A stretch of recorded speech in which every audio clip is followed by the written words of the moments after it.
hooked her up with me to help her get a job. You invited her to 3 parties to meet your friends, including your birthday one. You added her to the group chat, and you comforted her through the men that ghosted her, and she thought you asking to discuss a topic you thought she might not feel comfortable with, that wasn't even about her, the topic, just a humorous topic, meant you didn't like her. Josie declared with a face that said, "Are you stupid?" "Yeah," I said, realizing that maybe I'd been played. Call it ascending, but lately I had felt my old life and patterns were fighting for me to come back, and I was still unsure how to fully treat myself after leaving those that treated me badly. My grief was confusing me because I thought it arrogant to believe that an entire existence could be surrounded by assholes. And yet... "And you said sorry to her," Josie said, keeping the same "you're stupid" look. I stared at Josie like a guilty child. I wanted to run away because a moment of perceived growth might have tossed me right back into my old self, the one that did not mind apologizing for existence if it meant she could keep a 1-minute friend. And she knows what you're going through, am I right? And she wanted you to apologize for making sure she was okay, so for nothing?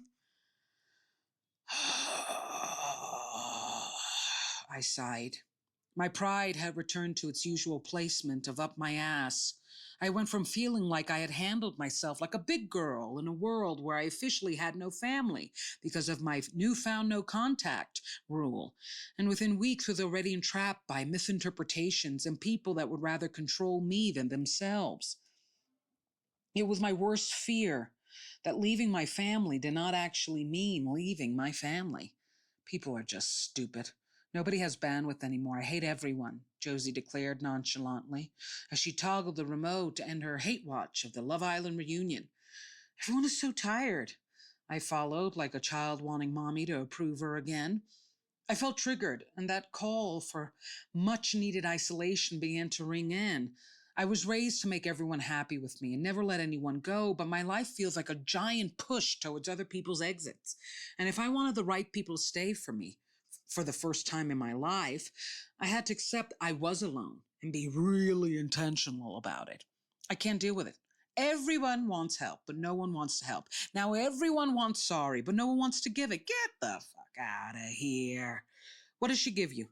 Did she message you to hang out after, or don't tell me you've asked her? At this point, I was ready to open her 9th-story apartment window and toss myself out. I was at a limbo between the women who raised me and the women who were raising me. The women that would toss men's ghosting of them, accusing them of neediness and hypercriticism as poor communication skills. But my asking, is this okay to talk about, potentially ended us/the world. I mean, I messaged her to see if she wanted to hang out a few times, but she ignored it. I said in a slight whisper, as if to only tell the pigeons on her sill, "Get out of here." That's all she wanted, sorry. To hear sorries from other women because men don't give it to her. Stop it. You need to grow up and leave the past and all these needy hoes. They talk about the male loneliness epidemic. What about the women who are realizing they were always alone pandemic? Don't give me rules and boundaries you don't give men. I'm done. And with that, she pressed play.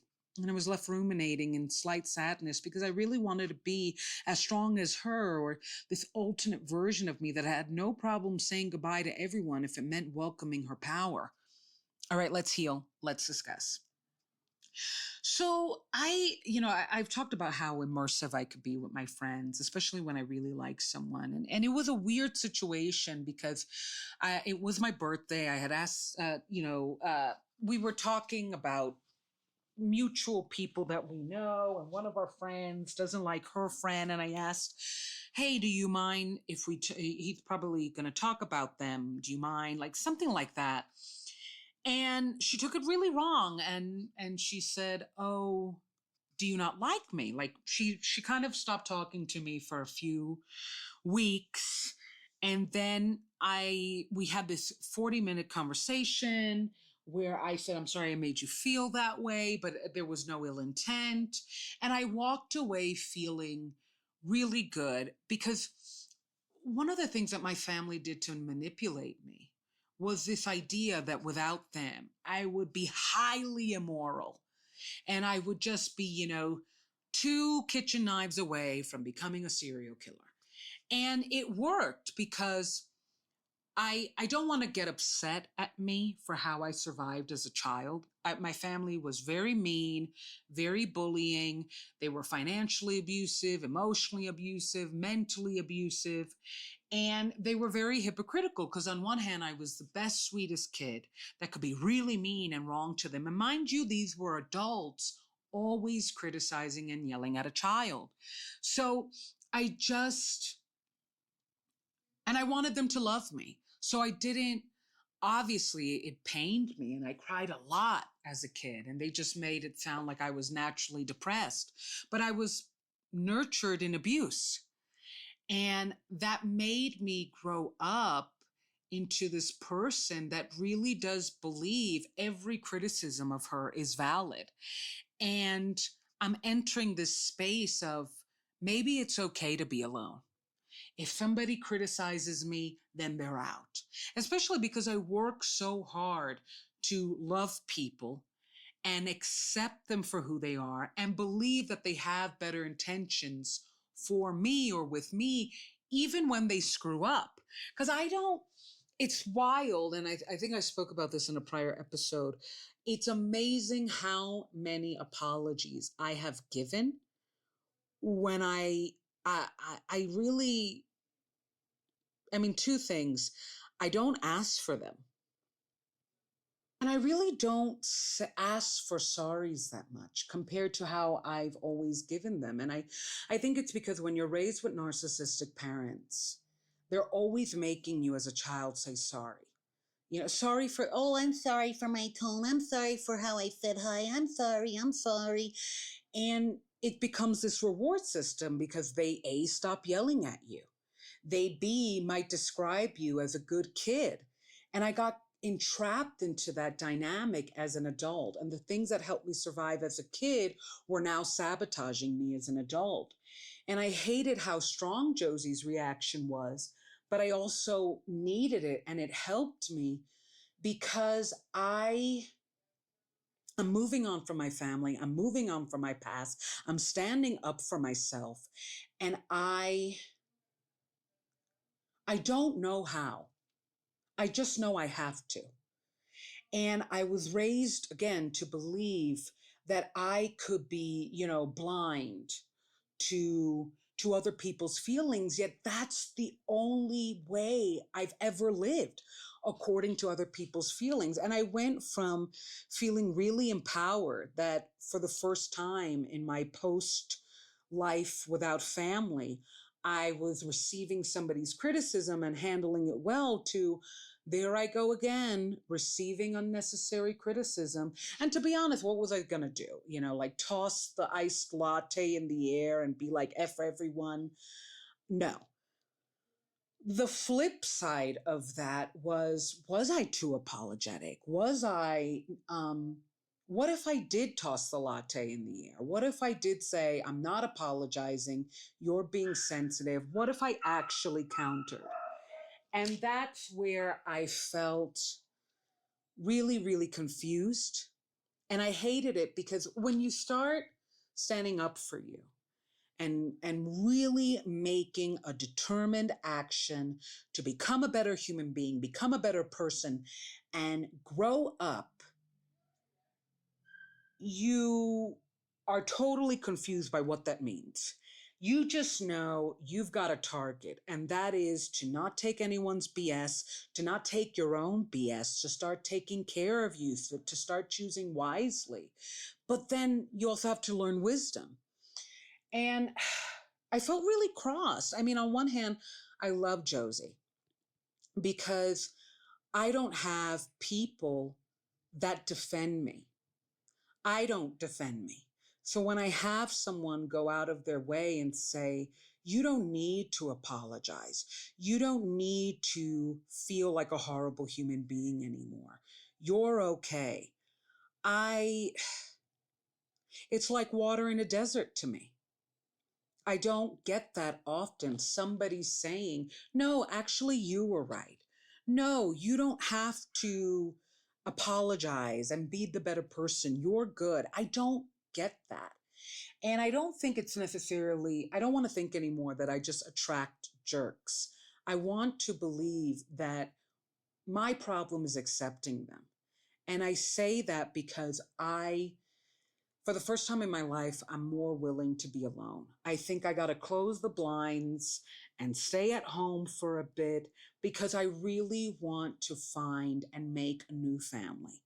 And I think that in losing my old family, I kind of dove into the pool and told myself I just need to accumulate people and comfort myself and grieve through friends. But I left my family in part, and this is why I know I didn't do anything wrong to them. I didn't have an identity. I didn't have the resources. I didn't have the health to be a villain. I didn't have the say or the power or the control to fight back against how they overwhelmed me, to always fix their issues, to always show up for them, to always be the good little girl. And what I mean by that is they were always villainizing me, and they were always saying at best blame is 50-50. And I didn't mind sharing the blame because I wanted them to love me. But then I got so hollowed out and I became this really empty version of me that didn't love me or really anyone anymore. Like I was just a walking ghost, and you could just put me in any room to just haunt it, right? Like I didn't, and that's why when I say I literally didn't do anything to them, because I just became whatever they wanted me to be in that moment. If they wanted me to be the sorries that they never got, I would be the sorries. If they wanted me to be the joke that they needed at the time, I would tell the joke. And it was really triggering Josie's reaction because I thought, did I do it again? Did I just mold to what that person needed at that moment? Especially because me and Josie were talking about the concept of bandwidth and how everybody is just going through this horrible time with the world feeling like it's an impending doom. And just, everybody is really moody and wants sorries that they don't give, and wants help that they don't share. And yet, when you look at it, nobody's facing their actual villain. People would rather punch their neighbor than go for the crown of their king. And I was for this person. Every female friend, the minute we gather, we have a little bit of a discussion on men and how they mistreat us and how they ghost us. It's just inevitable. Every oppressed group, you get them in a room, and at least 20 minutes is going to be a discussion on their oppressor and their oppression. And it's something that I've really thought about, particularly in terms of women friendship and what women I want to be my friends. I can no longer be friends with women who allow men to mistreat them and put them in limbo and ghost them, but then tone police me. Because of moments like this where I find myself, I'm like, isn't your boyfriend cheating on you? And how I said hello is dooming the friendship. Like I've had dynamics like that where and I think what was always tossed in my face was I haven't dated that much, right? And when I dated, and it's something that I've talked about in past episodes of Daddy Recovery, I felt like I really was just kind of dating myself, like falling in love with me. I was the details. I was the one taking care of everything. All they had to do was show up. So now I want somebody to show up for me. I don't want to just fill the gaps and make things work even if they shouldn't anymore. And I'm really trying to change because I'm over it. I'm absolutely over needing to apologize to people's sensitivities, in part because I haven't really shared mine. When I am wronged, I will just handle it. And I got to hold either the same rule for the persons that are with me. You handle your feelings, I handle mine. Or find people that will process their feelings with me and understand everything goes both ways. I don't know. I mean, maybe give your opinion. Was I wrong in asking, do you care? And I get it. Sometimes I was raised to overshare and overthink and over apologize. That my fear is that I oddly fear not doing that anymore. And yeah, I don't know. I don't know.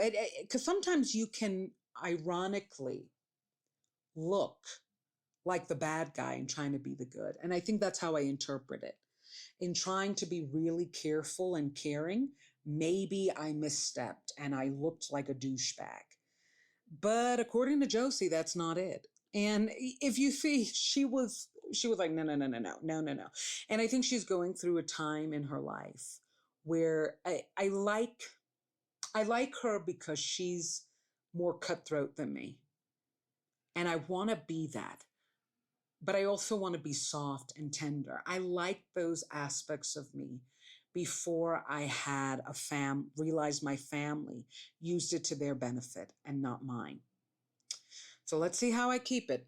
Check out daddyrecovery.com and check out the podcast and Heidi music on all platforms. I love you.